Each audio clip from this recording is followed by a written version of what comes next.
시청자 여러분, 안녕하십니까? 공감정책 토크쇼 진행을 맡은 박남구입니다. 국민의 눈으로 보는 뉴스피플아이는 제20대 국회의원 예비후보자를 등록한 새누리당 대덕구 김근식 후보를 초청하여 다양한 분야의 지역 현안과 후보자의 새로운 정치 이념을 정책 토크쇼로 진행하고 있습니다. 시청자 및 유권자 여러분, 많은 관심과 시청을 부탁드리겠습니다. 김근식 후보자 학력 및 경력을 말씀드리겠습니다. 연세대학교 정치외교학과를 졸업하시고 박근혜 대통령 선거중앙선대위 수석 부대변인을 역임하셨고 현재는 수자원공사 사회이사로 활동하고 계십니다. 안녕하십니까? 안녕하세요. 먼저 뉴스피플 시청자와 대덕구 유권자들께 신년 덕담 말씀 부탁드리겠습니다. 네, 뭐 짧게 말씀드리면 뭐니 해도 요즘 경제도 어렵고 여러 가지 또 정서적으로도 많이 피폐해 있는 우리 사회의 정서입니다. 그래서 올해는 여러 가지 여건이 좋지는 않지만 네. 무엇보다도 좀 경제적으로 돈도 좀 많이 벌으셨으면 좋겠고요. 그다음에 무엇보다도 또 그것보다 더 중요한 건강을 꼭 지키시면서 우리 대한민국을 굳건히 지켜가셨으면 하는 바람이 있습니다. 아유, 감사드립니다. 후보님도 구정명절 잘 보내시고 건강하게 후보 활동 끝까지 최선을 다해 주시기 바랍니다. 우리 사회자님도 비롯해서 오늘 스태프진들도 다 올해 새해 복 많이 받으시길 네. 바랍니다. 아유, 감사드립니다. 후보님께서 제20대 국회의원 선거에 임하는 각오 또 출마 예변을 좀 부탁을 좀 드리겠습니다. 네, 뭐 다른 언론사 통해서도 몇 가지 말씀을 드렸습니다만은 특히 이제 우리 대전과 대덕에 관련해서는 인구가 줄어든다는 것을 가장 제가 가슴이 아파하고 있습니다. 2000년도에 23만 명 꼭지점을 해서 네. 지금 현재는 19만 명으로 인구가 줄어들었습니다. 이렇게 한 선거구 또는 한 구가 인구가 급격하게 줄어든 경우가 사실 드문데요. 이것은 결국은 이제 지역 경제에 직격탄을 주는 동전의 양면 같은 신호입니다. 네. 제가 이제 서울 생활을 그동안에 오래 하다가 저희 아이들 포함해서 다 이제 여기 와서 이곳 고향에 와서 이렇게 생활을 하다 보니까 불편한 게 한두 가지가 아닙니다. 뭐 학교 문제라든가 뭐 건강 보건 문제라든가 또는 또 여러 가지 문화 시설 같은 것들이. 그래서 무엇보다도 이 그동안에 이 인구가 이렇게 많이 줄어든 이유는 대덕구가 여러 가지 경제적인 먹거리 이런 부분에서 열악했다는 것을 사실상 반증하는 건데요. 제가 이번에 대덕구에서 나와서 어떤 일을 할 수 있는 위치에 선다면은 가장 필요한 것이 돈과 관련된 부분인데요. 네.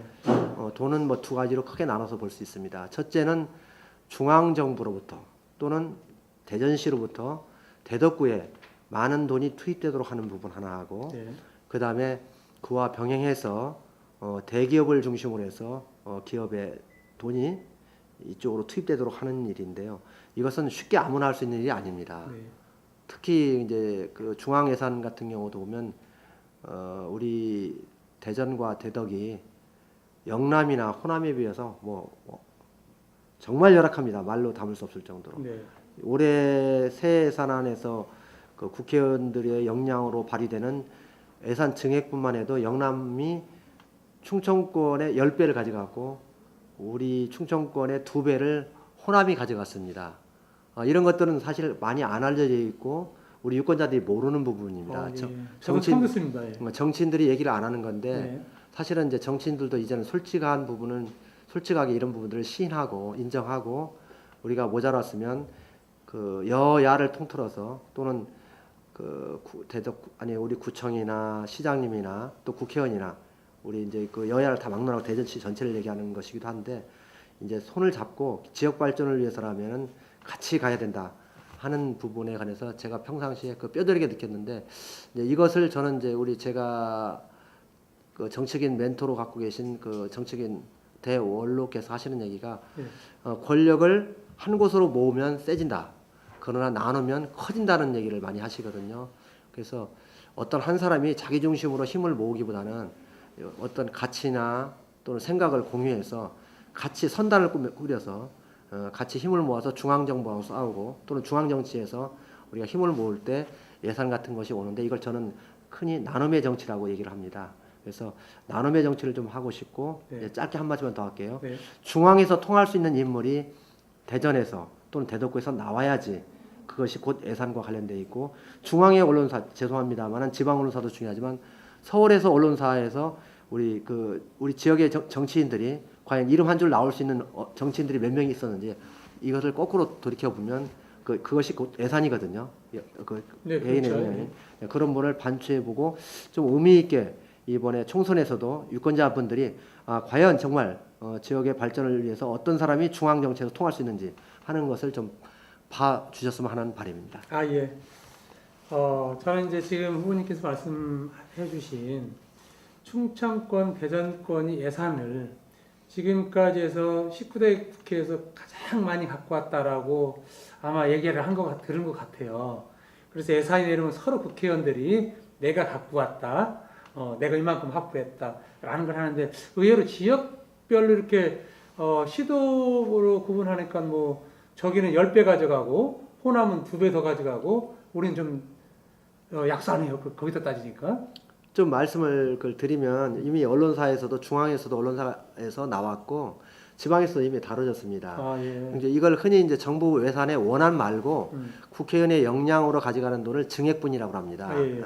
증액분이 이제 언론사마다 조금씩 수치는 차이가 있지만은 영남권이 5,800억 정도 가져갔고요. 네. 그 다음에 호남이 1,200억 정도를 가져갔습니다. 우리 세종시 충남북을 통틀어서 우리 대전시 포함해서 가져간 돈이 약 600억. 정말 그 숫자가 미미합니다. 글쎄 거기에 또 내가 사실 이런 얘기를 안 하고 싶지만 광역철도만 가지고 서로 지금 싸우겠죠. 이런 얘기를 하잖아요. 사실 네. 저는 입에 담기가 좀 부담스러운데 그게 40억밖에 안 되는 부분입니다. 그래서 그런 부분들이 이제 이왕에 말이 옆으로 좀 네네. 조금 빗나가긴 하지만은 광역철도망도 그렇습니다. 그 돈이 예비 타당성이 에타가 통과된 부분도 중요하지만 네네. 빨리 우리가 살아있는 생전에 또 우리 손자나 우리 아이들이 활동할 수 있는 시간 내에 광역철도망이 우리 지역을 통과해야지만 의미가 있는 거거든요. 네네. 우리 지역에 보면 삼성동 그 굴다리라고 표현을 하죠. 네. 그게 제가 기억하기로는 한 10년 정도 공사를 한 걸로 알고 있습니다. 네. 그건 돈하고 관련된 겁니다. 돈을 안 가졌기 때문에 돈이 없어서 매년 그걸 쪼개서 했기 때문인데 지금 우리가 필요한 거는 예산을 얼마만큼 빨리 큰 뭉치로 가져오냐 하는 싸움을 중앙정부에서 해야 되는 겁니다. 예. 그래서 그 부분을 사실은 우리 국회의원 지역에 있는 우리 대덕구를 말씀만 드리는 게 아니고 네, 그렇죠. 대전이나 전체. 충남부 전체가 사실은 솔직하게 인정하고 그 부분을 그러기 위해서 싸움을 하기 위해서는 여야를 구분하지 말고 지역 발전을 위해서는 또는 대전시장님하고 구청장까지 포함해서 같이 힘을 모아야 된다는 말씀에 아까 나눔의 정치를 얘기한 겁니다. 제가. 네, 잘 알겠습니다. 후보님이 국회의원이 되시면 꼭 그렇게 나눔의 정치를 해서 힘을 모아서 대전 발전을 위해 노력을 좀 부탁드립니다. 알겠습니다. 자, 이어서 후보님이 출마를 결심한 대덕구 지역에 현안들을 아마 다 파악을 하셨을 거라고 생각을 합니다.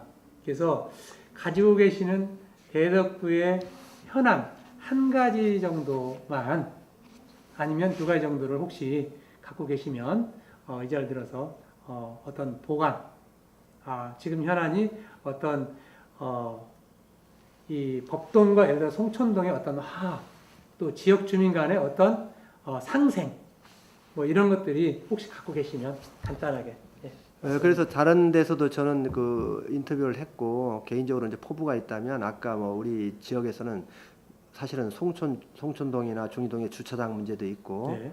그다음에 고등학교 학교 문제도 있고 여러 가지 현안이 있습니다만은 제가 개인적으로 조금 크게 접근하고 싶은 부분이 네. 동춘당과 우리가 장동 코스모스 축제라든가 네. 제가 수장무사 이사로 있습니다만은 대청댐이라든가 우리가 다른 지역구에 비해서 우리 지역구만 갖고 있는 천혜의 어떤 자원이라고 할까 이런 또 조상이 물려진 자원 이런 것들이 있는데 동춘당 같은 경우는 잘 아시잖아요. 아, 그럼요. 근데 죄송하지만 동춘당이 거기에 그 음식점도 있습니다 안에.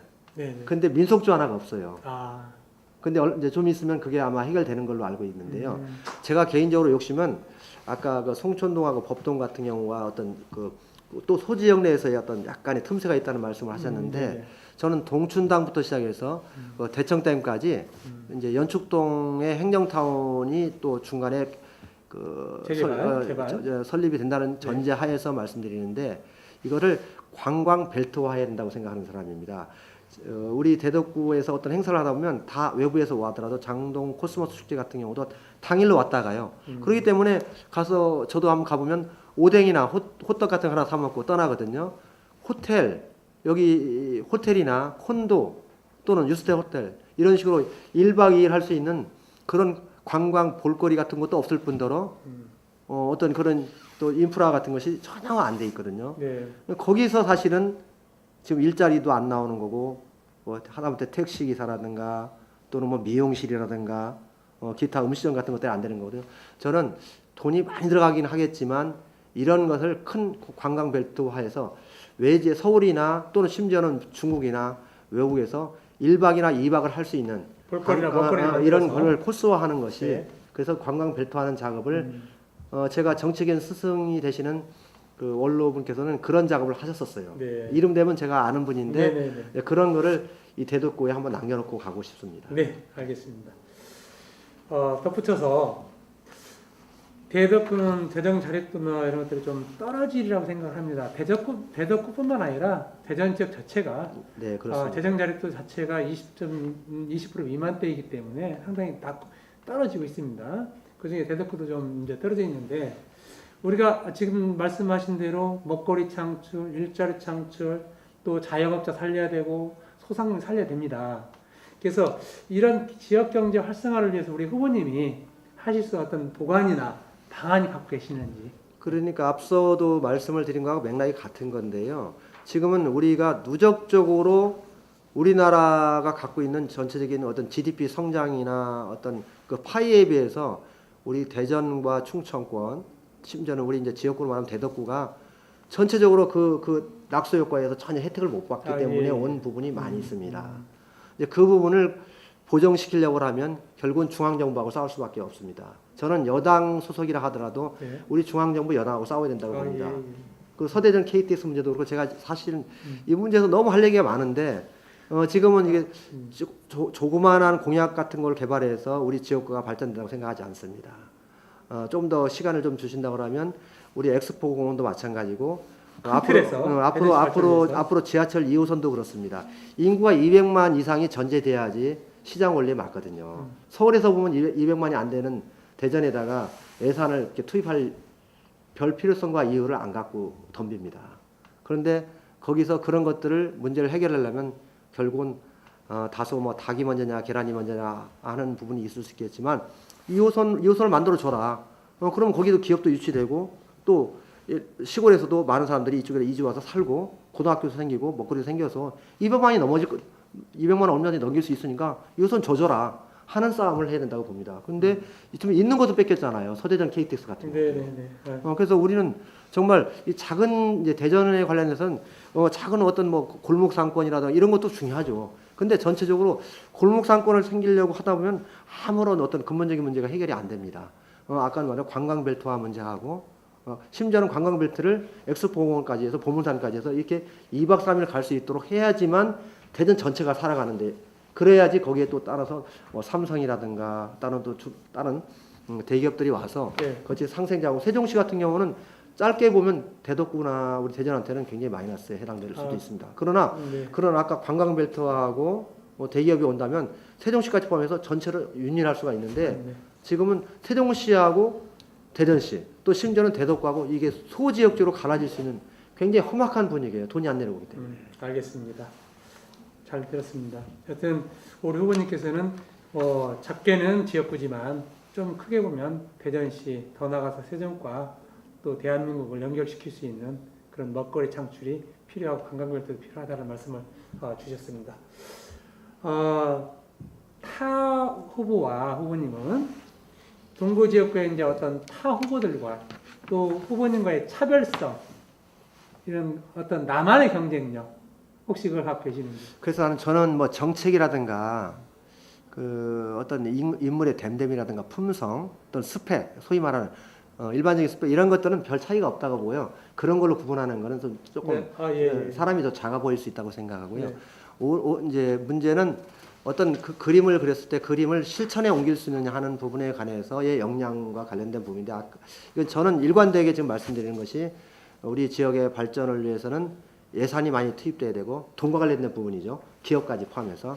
그런데 그거를 할 수 있느냐 하는 부분에 관해서 그동안에 우리 대전이나 충청권 전체에서 국회의원들이나 또 유력 지도자들이 답을 못 줬다고 생각합니다. 예. 그런데 저는 앞서서 말씀하신 이력에는 말씀을 소개를 안 했지만 저는 서울에서도 유일하다고 말할 수는 없지만 정치부 기자를 한 20년 이상 한 몇 안 되는 언론사 출신인데요. 네. 그래서 너무 못 볼 것도 많이 봤지만 볼 네. 것도 보고 많은 교훈을 받았습니다. 네.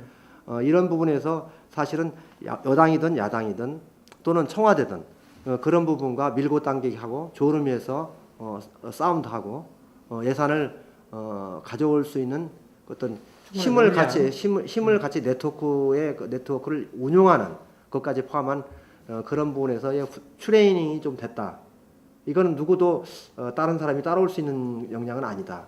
그런 부분에서 내가 제 자신을 말씀드리겠습니다. 네네. 좀 쑥스럽습니다. 아닙니다. 굉장히 경쟁력을 갖추시고 또 기자 생활 하시면서 어떤 이런 것들 그런 강점을 살려서 많은 예산 앞으로 확보를 해주셨으면 감사하겠습니다. 끝으로 대덕구 유권자에게 꼭 당부하고 싶은 말씀을 좀 부탁드리겠습니다. 지역구에 다니면은요, 제가 이제 아무래도 서울에서 생활을 많이 하다 보니까 어디서 나왔냐는 얘기를 많이 해요. 어디로 나올 거냐? 어디로 나올 거냐? 그래서 저는 어디로 나온다는 얘기가 정확히 처음에는 못 알아들었습니다. 유권자분들한테 죄송한 얘기지만. 그래서 대덕구에 나온다. 이제 그렇게 얘기를 하니까 그게 아니고 어느 당 소속으로 나오냐 이런 얘기를 물어보시는데 저는 유권자분들한테도 할 얘기는 해야 된다고 봅니다. 지금 당을 보고 찍고 하는 시대는 지났다. 당을 보고 찍으면은 결국은 그 사람들이 당의 라인을 타고 어떤 임무를 줄 때 당대당으로 격렬한 극한 대치 싸움을 할 수밖에 없다. 그래서 저는 당을 보지 말라는 얘기는 아닌데 당도 일정 부분 봐야 되고 그 다음에 사람도 봐야 된다. 품성도 봐야 되고 이제는 합리적인 그 가운데로 좀 모아질 수 있는 지금 이제 세계적으로 보면 지금 복지 문제 같은 경우도 양쪽이 수렴하는 과정을 좀 밟고 있는 거잖아요. 우리가 복지가 좀 선택적 복지냐, 전면적인 복지냐 하는 정도면 과거에 상상할 수 없을 정도로 이 이념이 좌우가 복지 개념으로 보면 가운데 좀 뭉쳐진 개념이거든요. 그걸 단지 우리 정부도 그거를 지금 예산 문제 때문에 실천에 옮기느냐 못하느냐의 싸움을 지금 하고 있는 거거든요. 그래서 야당에서 얘기하는 것은 전면적인 복지를 하느냐, 그만큼 이념적인 부분으로 보면 복지 개념에서 보면 가운데로 가 있습니다. 스펙트럼이. 그런데 실질적으로 싸우는 거는 전면적인 극한 대치를 하거든요. 그거는 복지 문제라든가 이념적인 부분보다는 어떤 당의 노선에 따라서 공천 문제 같은 것들에서 끌려다녀서 양쪽으로 싸우는 거거든요. 그러니까 어떤 지역구의 국회의원이라든가 인물을 뽑을 때는 이제는 그 당을 보고 찍는 것도 중요하지만 그 인물의 어떤 됨됨이라든가 품성이라든가 역량이라든가 이런 걸 뽑고 찍어야 된다는 말씀을 나는 유권자한테 계속 얘기를 하고 있고요. 이제 선진 시민이 되려면 어쩔 수 없이 이렇게 당을 보고 찍는 것보다는 이제 사람의 됨됨이를 보고 그렇게 찍어줘야지 우리가 위대한 유권자지 않을까요? 그런데 이제 그건 제도적인 책임도 있습니다. 지금 보시지만 우리가 유권자들한테 그런 인물 보고 찍으려면 어떻게 보고 찍어야 되느냐 하는 거에 대해서 전혀 안전장치가 안 돼 있어요. 맞습니다. 지금 오늘 우리 사회자님이 귀한 오늘 자리를 주셔서 그나마 이게 토크쇼를 하고 제 생각을 얘기하지만 지금 국민들은 저 사람이 명함 하나 주는 거 명함도 하나 줄 수가 없어요. 인구가 지금 우리가 저희들이 19만이라고 치면 그분들한테 제가 몇 명이나 명함을 돌리고 선거가 끝나겠습니까? 그렇죠. 그런 상황이 깜깜이 선거입니다, 사실은. 그래서 지금 아까도 잠깐 말씀드렸지만 지금 선거구 획정하고 또 연결이 될 수도 있어요. 지금 말씀하신 게 이제 시간 관계상 거기까지 제가 안 가겠지만 그래서 그런 부분들이 지금 신인 정치인들한테는 굉장히 불리하다. 왜? 내 밥그릇에도 지금 가서 홍보도 하고 지금 시간이 없는데 그래서 상당히 안타깝고 그래서 저희가 이제 이런 자리를 만들어 놓은 거예요. 감사합니다. 그래서 하여튼 오늘 일정이 굉장히 빠듯하고 바쁘신데 이렇게 초청 응해주셔서 너무 감사드리고, 자, 대덕구 새누리당 대덕구의 김근식 예비 후보자 초청 공감정책 토크쇼를 여기까지 해서 마치고, 저희 뉴스피플 아이는 매주 예비 후보자를 초청하여 정책과 지역 현안을 들어보는 공감 토크쇼로 진행할 것을 약속드리며 앞으로 더 열심히 하겠습니다. 오늘 감사합니다. 감사합니다.